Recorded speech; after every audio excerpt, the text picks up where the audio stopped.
So, as expected for Season 8, we are a mid-table team. We're on the 20th of January. Today we're going to be playing two matches. It is going to be Swansea in the opener, and I can't remember the second one. I think it's Luton. I think that's who we're going to play. We're also going to play Norwich, but we're not going to play that on camera because I think we're just going to get battered.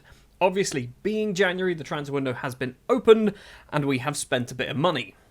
£110,000, because let's face it, we're not made of money. We have signed Ryan McArdle from Southampton, and already on his debut he scored and got an assist with an XG of 0.0 or 0.08. Yeah, that was right. He's a very good central midfielder, and that was one of the positions where we kind of needed a bit more strength because Thomason, even though he's all right, he doesn't really have any competition. Ryan McArdle is hopefully going to be that competition. Other transfer news, Leon Pambu has left the club. 158 appearances over the 7 seasons, I think, maybe 6 seasons. Started in the Vanarama National League, playing in every single competition all the way up until literally last episode. I think he came off the bench. He's gone to Cannes for £450,000. We're going to miss Leon. And somebody else who's left is Nguyen Van Hein. Apparently Mikel Arteta wasn't best pleased that I wasn't playing him as a striker, despite the fact that he'd already played 16 games, scored 6 goals and got 3 assists, and Arteta was not best pleased, so Van Hein has been recalled, which is a bit annoying. In between episodes, we've not been particularly great, but we have managed to win 4 games. I think we've lost 5, maybe 6 games in between episodes. We've been knocked out of the FA Cup as well, a couple of draws in the middle.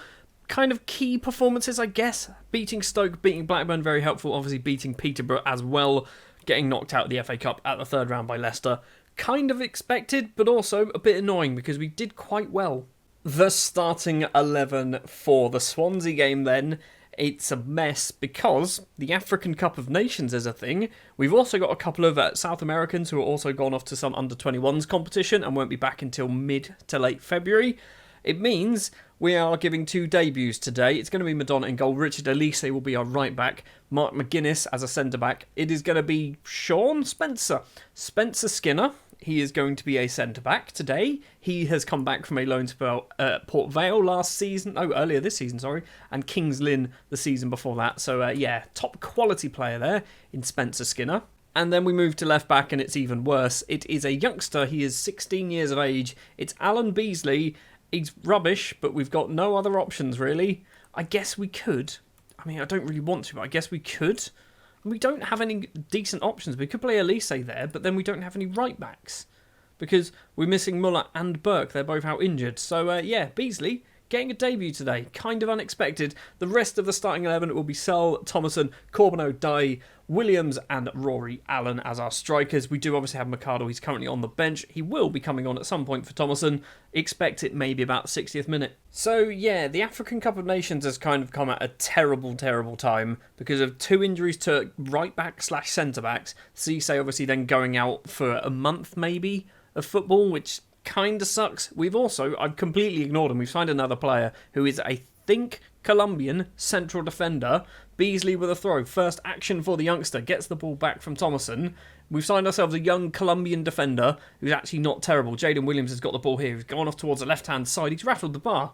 I'm not quite sure what happened there, but it's still 0-0. So league table-wise, we're actually not in a terrible position.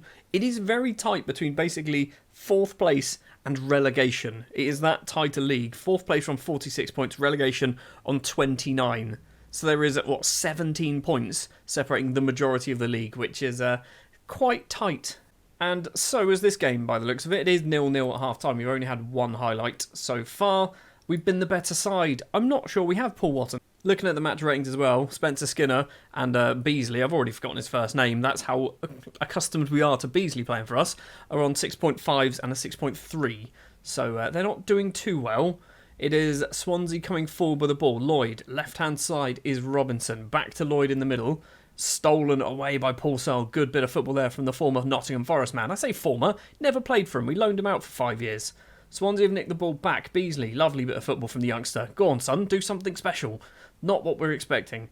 It's now Thomason. Spencer Skinner again, who is versatile, I think is the best way to describe him. Can play as a central midfielder. Long ball forward to nobody. What's coming of this highlight? It's a goal. That's what's coming of this highlight. Beasley's intercepted straight to a Swansea player. And now O'Connor's going to go for a run. He's got company. I think it's Dye with him. O'Connor's continuing his run, crosses the ball in, back post is Robinson, and there is the goal. I told you it was coming. Elise with a throw, 55 minutes, crosses it in, dies at the back post, and it's off the bar again. Is it off the bar? I don't think it was. I think the goalkeeper saved it. It's going to be a corner/throw. I'm not quite sure. Doesn't matter. We didn't get to see it. Right, let's do some changes. What else do we do? We also have, by the way, I ignored him. Ray Murphy is also a youngster, 16 years of age, on the subs bench. Maybe we give Ray a chance. Maybe that's what we do. No, we don't. In fact, what I'm thinking we do, they're recommending Ryan McArdle as a left-back. I mean, he's not left-footed. He can't cross. He's got no pace. I'm not quite sure where you're getting at. I'm looking at Beckham. I'm looking at Beckham as a left-back, you know. We're doing it. Romeo Beckham's going to come on as a left-back. Half a gold star. Look at that. We are also going to do this Thomason for McArdle substitution. Our entire subs bench is midfielders. We are kind of limited with what we can do. There is apparently a highlight happening. I'm not sure whether this is a real highlight or just because of the subs. Allen's headed it down. It's found its way all the way back to the goalkeeper. Paul Sell really should be getting there first and doesn't manage it. Swansea can come forward again. 60 minutes played. Lucas inside his own area. His own half, that's what it is. Thomason, ball over the top, chested down by Dye. In the middle is Rory Allen. Can the American do something? He can force a save out of Southwood. We win ourselves a corner, and now we're going to do all of our subs as we take a corner, which might not be the best plan. Swansea possibly with another chance again. Lucas has got it, crosses in, Robinson heads over the bar. Nothing really came of that, and they've done a sub. Spencer Skinner is on a 6.3. He's not doing very well, obviously. We know, I've already got his name, Beasley didn't do very well either. Jones is going for a run. McGuinness has nicked it. McGuinness, by the way, is a club icon, the second one. I'm not sure how he's managed to get there. Williams' effort there was saved by the goalkeeper. He is actually our most represented. That's not the word, you know what I mean? He's our highest rep player since we've started the save in that list now, which is just weird to me. Nothing is coming from this game. I mean, he's very tired. Rory Allen is the man who we're going to be changing because he is just playing absolutely appalling. It's going to be Andrew Moran coming on because we've got no strikers. I probably should have put Dye up front, shouldn't I? That should have been the option.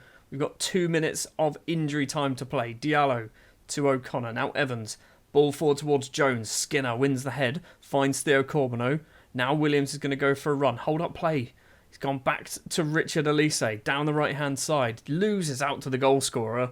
And now Swansea can possibly get themselves another chance. Lucas on the left. Now Robinson. Now Isaac. Now Robinson again. Back to Lucas. What's happening in this highlight? Is it going to be nothing? Is it going to be one of those highlights where nothing happens and the full-time whistle goes? Well, we've managed to steal the ball away and found Andrew Moran in on goal. He stinked it over the goalkeeper. Oh my word, Andrew Moran, the substitute, might have just nicked a point there in the 93rd minute. So basically, we stole the ball, passed it around in the centre circle for a bit, and then just a long ball forward, and the substitute makeshift striker just dinks it over the keeper. Well, I'll take it. I guess I'll take it.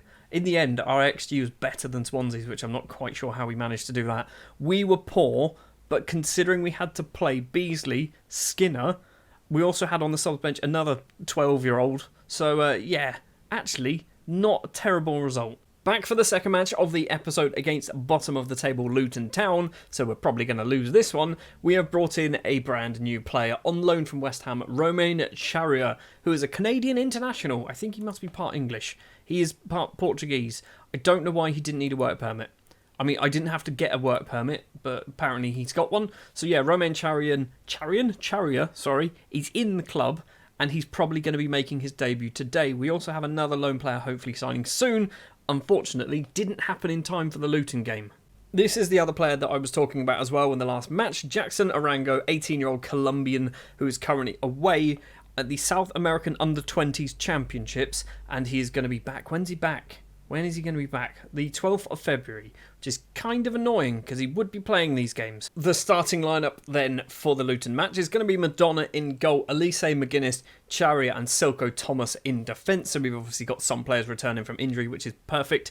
It is going to be Searle and McArdle in midfield, Corbono and Dye on the wings, Rory Allen and Jaden Williams as the strikers, and I've swapped those two round because Rory Allen has been absolute garbage for his last few matches. In fact, I'm going to give you a slap on the wrist. Also on the subs bench, we've still got Spencer Skinner. He would have had to start this game if Charrier didn't join the club, which is kind of annoying. We've also got Louis Claridge, who has been here for a while and actually played some games a few seasons ago, I think. Maybe didn't. But yeah, Louis Claridge is on the subs bench, and so is a man called Gabriel Newman, who is 20 years of age and doesn't have a contract. I mentioned as well that we were going to be playing Norwich off camera. We did. We lost 1-0. So yeah, not a lot really to write home about there, which was kind of what I expected to happen. So far, I think this episode's been very talky and not a lot of football. There's been very few highlights in both of the games. We've got a free kick through Silko Thomas towards McArdle, but doesn't manage to get there. Paulie Searle's going to get the ball back. Right-hand side is Thomas again. On the ground, finds Charrier, the Canadian. McGuinness to Allen on the left. Down to Dye, and Theo Corbeneau was there to tuck the ball away, but I feel like he was offside. The flag is up, he was. We have 2 Canadian internationals and an American international playing for us. We are Dover Athletic. How have we managed to do that? Oh, bloody marvellous. Paul Searle's picked up an injury. What is it? Potential foot injury. So, we've got the options. It's going to be George Thomason, I think. We're going to go for that. And sure, Thomason can be the ball winner. A couple of minutes before half-time and we've nicked the ball there. That's good. I wasn't expecting that. Williams has it. Number 9, forward to Dye. Goes backwards, dinks it over. Theo Corbeneau's in on goal. Can the Canadian score this time? He can't. It's saved by the keeper. But we do win ourselves a corner. Thomas is the man to take it. Right-footed from Silko towards Theo Corbeneau at the front post. It's a header clear. Are we going to get it back in? Or is it just going to fizzle out? McArdle on the ground. Good ball. Finds Corbeneau with a very clever run as well. He's been tackled. How have you been tackled from that situation? Half-time then 0-0, and I don't like the fact that my assistant manager Paul Watton has said I should take off Mark McGuinness for Spencer Skinner because Mark McGuinness is absolutely shattered. He's on a 7.0 and Spencer Skinner is garbage. I've just done one of those team talks where I clicked a button without fully paying attention to what I was saying. So you've not been good enough. Let's try and fire some people. Well, we started the episode in 13th place. We might be ending it in 15th place with potentially 1, maybe 2 points on the board extra today. McGuinness has picked this ball up. Play it back to the goalkeeper or forward. Charrier with a yellow card on his debut. Now Thomason on the right, back to McGuinness. Right-hand side is where it needs to go, and it does. Theo Corbeneau, obviously converted from a left winger to a right winger in the last season. Allen on the ground. Jaden Williams is there. Jaden Williams has hit the outside of the post and goes wide. We should be winning this game. Right, let's do some changes. I mean, the fitness levels are a bit of an issue. Corbeneau's going to come off for Moran. McArdle is going to come off for Martin. That's all of our subs. That's all we can do. We've not got the options. We've got too many injuries. We've got too many players out on international duty at the stupid under-20s World Cup or whatever it is. So we just don't have the numbers at the moment. Charrier to Martin, across to Thomason, on the ground, finds Williams, through ball. It's Rory Allen. Is he going to do something? No, he's not. He's going to hit it wide again. Final 10 minutes of the game. I'm going to give him a shout. I'm going to give him a demand more. Meanwhile, Luton have themselves a chance, possibly. Bagan, forward on the ground, finds only one of our players, though. Elise smashes it upfield. Rory Allen controls back to Andrew Moran, the goal scorer in the last match that we played on camera at the very least. Moran goes backwards to Thomason, gets it straight back. Don't think he wanted that. Nathan Martin, facing away from goal, back to McGuinness. Forward to Martin again. He's got lovely hair, hasn't he, Nathan Martin? Is that just me thinking he's got a lovely set of locks on him? Thomason all the way back to the goalkeeper, because that's what you want to happen when you're trying to beat the team bottom of the table. You go back to your goalkeeper. Silko Thomas on the ground finds Dye. It was a strange run from Dye there. It's back to Martin. Doesn't go anywhere near him. And now Luton are going to possibly counter-attack. And I feel like this is another highlight where there is going to be a goal happening. It's over the top to Morris. He's one-on-one with the goalkeeper. Blasts it straight past Madonna. And it is 1... It's 0-0. It's disallowed for some reason. He's offside. We have been absolute garbage so far in this match. I say so far. We're 85 minutes in. McGuinness with it for us in the penalty area. Charrier lumps it upfield straight to one of their players. Why are we suddenly doing long ball football? Is this something that we've just decided to do? Madonna saves that one. That should have been a goal, really, for Luton. I think it was offside anyway, so maybe it shouldn't have been. 2 minutes of injury time, and I don't think we're going to get ourselves a late goal in this one. We don't. It is a 0-0 draw against bottom of the table Luton. Luton will feel hard done by. That was 3 points that they could have nicked there. I feel hard done by because nearly 2 or 1.6 XG, we should have scored at least one goal. Oh, bloody marvellous. Paul Searle's out for 3 to 5 weeks, which means Muller out for 2 more weeks, Reece Burke out for 2 to 5 weeks, even Tyler Pasnick's out for 3 weeks, not that he really plays for us. I mean, this is an issue. This is a genuine issue that we've got at the moment. This is the state of our first team. We are currently missing Muller, Burke, Cisse, Arango, Searle, Barades, who's never got a work permit, Pasnick. You can also chuck in Elise McGuinness in there. We have got a very, very slim down squad at the moment. This is becoming a big issue.